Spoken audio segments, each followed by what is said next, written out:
Merong mga nakaupo sa Kongreso, mga kontraktor, 'di ba? Sinasabi nila nag-divest na raw sila, pero clearly mga contractor sila. Ito mga ito, paano po nakalusot ito? Kasi kung pinagbabawalan ito sa Omnibus Election Code, yung tumanggap ng contribution from a government contractor, yung iba contractor na mismo eh. Medyo magkaiba kasi yung contractor ka na ikaw ay tumatakbo at kung ikaw ay tumatakbo na binigyan ka ng contractor. Magkaiba yung bagay na yon. And pag nakita natin yung mga qualifications kasi ng kandidato, wala naman nakalagay doon na must not be a contractor. Otherwise, that will be a violation of the Equal Protection Clause. Pasensya na, pero more or less from the understanding natin ng at least pag-guide lang natin yung mga kababayan natin na hindi mo nang pwede i-disqualify isang tao simply because siya ay ultra super billionaire. Kahit nga sa party list, ang sabi nga ng Supreme Court yun nga yung ating pino-point out din na hindi naman kinakailangan gumagapang sa kahirapan, sapat na lang na merong advocacy. See, kahit hindi farmer, super bilyonaryo, pwede maging congressman, maging party list. Yan ang mga dapat na binabago ng batas natin. So, yan yung realidad na hindi naman nakalagay na dapat mga doktor lang o dapat abogado lang ang tatakbo o dapat ganito lang. Ang sinasabi lang, qualification, age, citizenship, residency, registration as a voter, and literacy. Hindi ka pwede magdagdag nang wala naman sa mismong konstitusyon o sa batas na para sa kwalifikasyon ng kandidato. Pero considering the current realities that we are facing, sa tingin nyo, hindi ba panahon na para magdagdag tayo ng qualifier man lang? Kasi for instance, maliwanag naman yung objective dito Section 95 ng Omnibus Election Code, di ba? Pinipigilan po yung conflict of interest, magamit yung posisyon ng nasa gobyerno para paboran yung mga naging contributor nila ng eleksyon. Ngayon, nakikita natin, di ba, pinag-uusapan natin dambuhalang korupsyon, di ba, sa flood control. Contractor ka na nga eh. Parang yung evil is staring us in the face. Parang dinuduraan tayo sa mukha. Tapos sasabihin natin, wala tayong magagawa.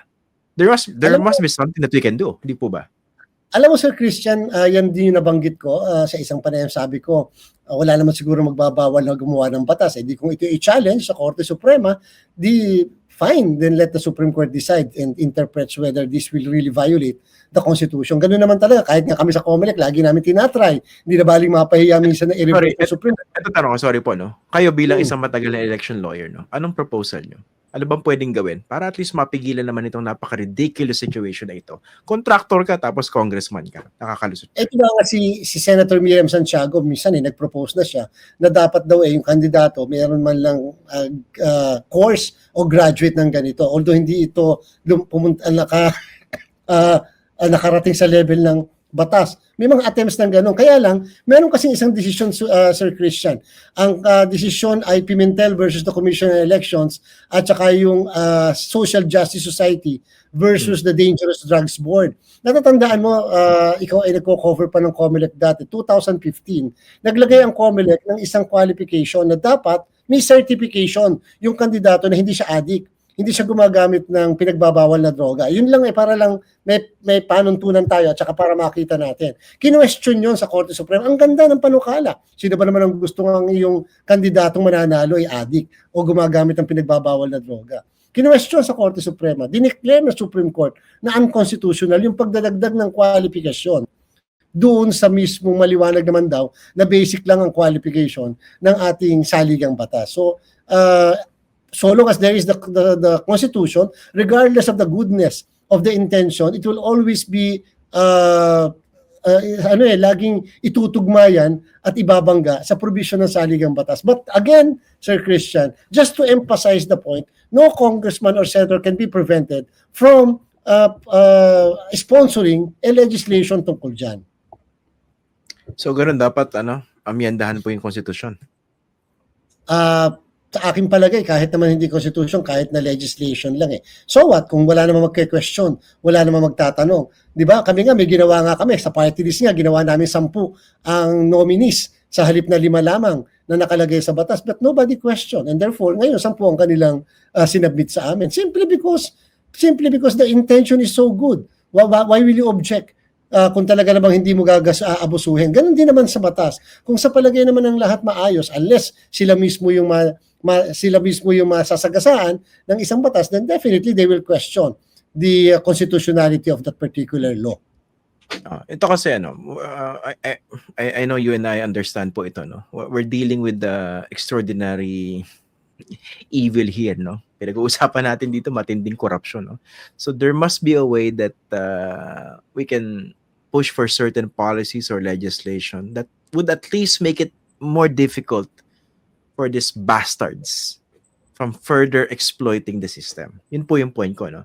Okay, kung hindi mapipigilan yung kanilang pagtakbo dahil nga malinaw naman yung basic requirements sa ating konstitusyon, meron po bang ibang pwedeng i-introduce na legislation, let's say at another level, para naman siguro hindi sila makaupo kung meron silang mga, kunwari ay maliwanag na entanglements. Again, contractor ka, tapos congressman ka.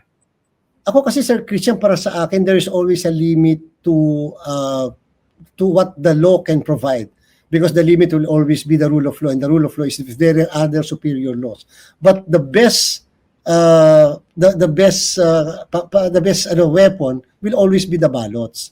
Yung balota pa rin, Sir Christian. Sabihin mo lang, nabibili naman yung mga mamamayan, nabibili naman yung mga botante. Itong 2025 elections, napatunayan na yung kabataan, hindi kayang bilhin at saka nagsalita na sila. Tanggapin man natin o hindi yung resulta ng halalan. So, meaning to say, balota pa rin ang pangtapat. Yan ang kadahilanan kung bakit may halalan. Yan ang kadahilanan kung bakit may election. So sana naman, sa mga darating na halalan, lagi nating maaalala yung mga ganito. Hindi yung makakalipas na lang. Ang balota ay reminder kung saan ka nasadlak o kung saan ka umunlad. Kung tama ba ang iyong nahalal o hindi tama. At bibigyan mo ba muli ng mandato o tatanggalan mo ng mandato yung iyong dating pinagkatiwalaan.